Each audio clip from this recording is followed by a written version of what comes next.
नमस्कार दोस्तों। आज उपांत की कहानी अनिल की ज़बानी। कहानी का शीर्षक है तबादला। मैं विराट विराट डोभाल, ये उसके जीवन की टैगलाइन है। किसी को अपना परिचय देना हो या किसी का परिचय लेना हो तो शुरुआत यूं ही होती है, मैं विराट विराट डोभाल। विराट अपनी पढ़ाई पूरी कर एक सिविल इंजीनियर बन चुका है। वह हाईवे निर्माण कंपनी में नियुक्ति के बाद अपने आप को सेटल करने की कोशिश कर रहा है। आज छुट्टी का दिन है। जल्दी आंख खुली तो चाय बनाकर कप में उड़ेली और खिड़की के पास आकर बैठ गया। उसकी खिड़की से दूर दूर तक बहुमंजिला इमारतें यूं दिखाई देती मानो आसमान से कंक्रीटों की झालर लटक रही हो। वह कप से एक घूंट चाय पीकर मुस्कुराता और अनायास ही उसके मुंह से निकल पड़ता, वाओ, वेरी नाइस। उसके अंदाज से लग रहा था कि वह अपनी बनाई हुई चाय से बड़ा संतुष्ट था। वह एक एक कर चाय की चुस्कियां भरने लगा। 5वीं मंजिल की खिड़की से वह नीचे की ओर निगाह करता तो उसको सोसाइटी के ग्राउंड में कुछ बच्चे क्रिकेट खेलने के लिए स्टंप गाड़ते हुए नजर आते। उन्हें देख वह अचानक उदास हो जाता है। कप से चाय की आखिरी घूंट पीता है। कप स्टूल पर रख आंखें बंद कर कुर्सी पर कमर टिकाकर पीछे की ओर झूलने लगता है। सुनैना सुनैना बंद आंखों के सामने आकर खड़ी हो गई।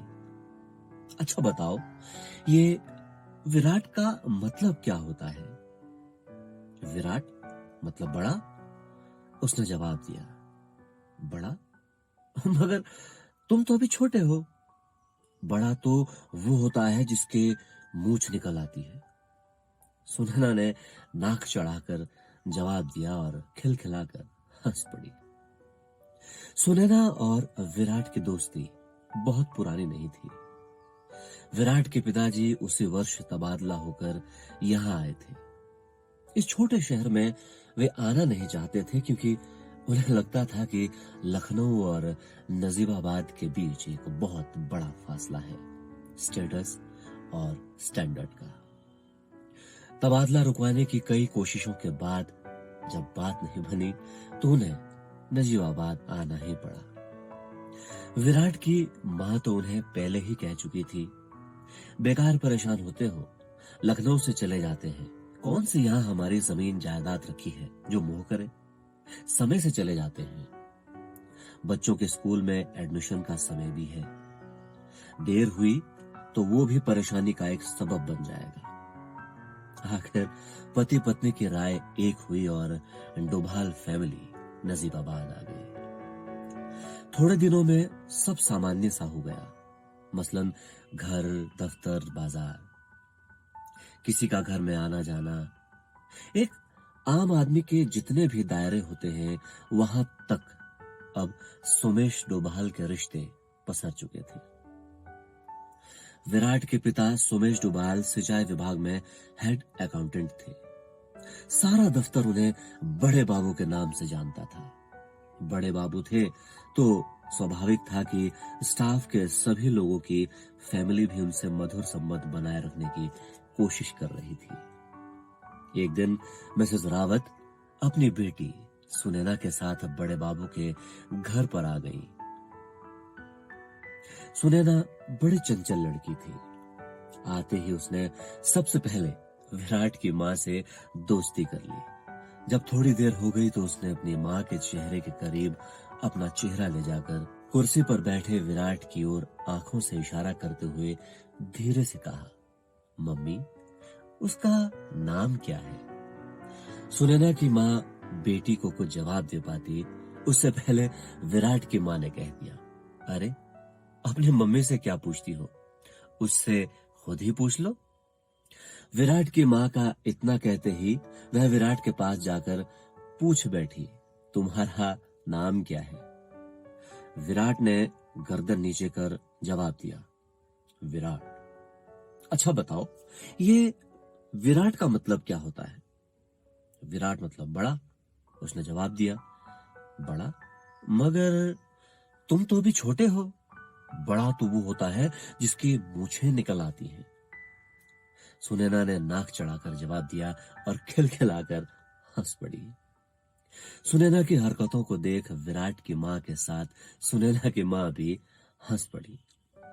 विराट को पहले तो लगा कि शायद ये लड़की उसका मजाक बना रही है, लेकिन सबको हंसता देख उसके चेहरे पर भी मुस्कुराहट आ गई। वक्त के साथ साथ उसकी वो चंचलता विराट की घनी दोस्ती में बदल चुकी थी।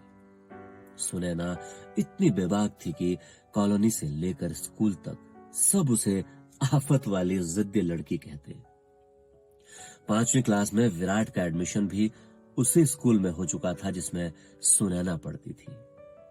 दोनों एक ही रिक्शे से स्कूल जाते, एक ही क्लास में पढ़ते और इंटरवल में अपने लंच बॉक्स को शेयर करना उनकी आदत सी बन गई थी। वो जिद्दी लड़की अपने लंच बॉक्स के खाने को भले ही बराबर बांटकर खा लेती, मगर इम्तिहान में नंबरों में बराबरी उसे बिल्कुल पसंद न थी। सबसे ज्यादा नंबर लाने की होड़ उसे हमेशा लगी रहती। 2 साल तक तो विराट को सुनैना के नंबरों की होड़ का गणित समझ ही नहीं आया। जो आए, जितने आए सब ठीक, मगर 7वीं क्लास में आने पर विराट और सुनैना के बीच भी नंबरों की प्रतिस्पर्धा बढ़ने लगी। इसके कारण उनके बीच कभी कभी स्कूल में मनमुटाव भी हो जाया करता। सुनैना दिन ब दिन कुछ गंभीर होती जा रही थी। उसके नंबरों के एक छत्र साम्राज्य को कोई मिटा दे, उसे यह कतई मंजूर न था। एक दिन उसने गुस्से में कहा, मुझे मालूम होता कि तुम मेरे साथ पढ़ाई में कंपटीशन करोगे तो मैं तुमसे कभी दोस्ती ना करती। और हाँ विराट, अब मैं तुम्हारे साथ अपना लंच बॉक्स भी कभी शेयर नहीं करूंगी। विराट ने कोई जवाब तो नहीं दिया, पर मन ही मन बुदबुदाया, अच्छा तो तुम मुझसे दोस्ती करोगी जो तुमसे हार जाए। खैर, विराट और सुनैना के बीच की ये जंग ऐसी थी जिसमें किसी का नुकसान तो क्या होता, बल्कि दोनों की वो धरती मजबूत हो रही थी जिस पर जिंदगी की नींव रखी जानी थी। एक दिन इंटरवल की घंटी बजी तो सब बच्चों ने अपने अपने टिफिन निकाले। विराट ने भी आहिस्ता से अपना टिफिन खोला। पराठे का पहला कोर मुंह में डाला ही था कि सुनैना ने आकर उसका टिफिन बंद करते हुए कहा, लो ये बथुए का पराठा खाओ, तुम्हें बहुत पसंद है ना। उसकी आंखें हल्की लाल हो आई थी। यूं आज सुनैना के बदले हुए स्वभाव को देख विराट हक्का बक्का रह गया। उसे अपने सामने खड़ी देख उसकी आंखों में झांक कर वो बोला, तुम रो रही हो? नहीं, तुम खाओ चुपचाप। और सुनो, मैंने तुमसे बोला था ना कि मैं तुमसे कभी दोस्ती ना करती। सॉरी, उसके लिए मुझे माफ कर दो। बस थोड़े दिन और रहेगी ये जिद्दी लड़की तुम्हारे साथ। उसकी आंखों के आंसू गालों पर ढल आए थे। विराट ने पराठे का टुकड़ा चबाते हुए कहा, क्यों? पापा का ट्रांसफर हो गया है, अब हम लोग चले जाएंगे यहां से। विराट अपनी कुर्सी से खड़ा हो गया। सुनैना के दिए पराठे से एक कोर तोड़ उसके हाथ में दिया तो वह उसे लेकर अपनी कुर्सी पर जा बैठी। उस दिन दोनों कई महीनों बाद स्कूल से लौटते हुए रिक्शे की एक ही सीट पर बैठकर आए थे। उसका मन कर रहा था कि आज रिक्शा वाले अंकल पूरे शहर का चक्कर लगा डालते तो कितना अच्छा होता, पर ऐसा नहीं हुआ। रिक्शा कॉलोनी में घुसा। सुनैना ने रिक्शे से उतरते हुए विराट की बाजू में जोर से चूंटते हुए बैग उठाया और अपने घर की ओर चल पड़ी। विराट की आंखों के किनारे नम हो गए थे। उसे लगा मानो सुनैना ने अभी उसकी बाहों में जोर से चूटा हो। वह बाजू को हथेली से मलते हुए कुर्सी से उठ गया, पुरानी एल्बम निकाली और एक एक कर अपने स्कूल के समय की तस्वीरों को देखने लगा।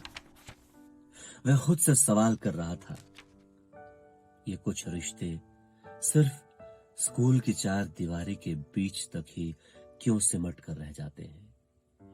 ये अधूरे रिश्ते आखिर मुकम्मल क्यों नहीं होते?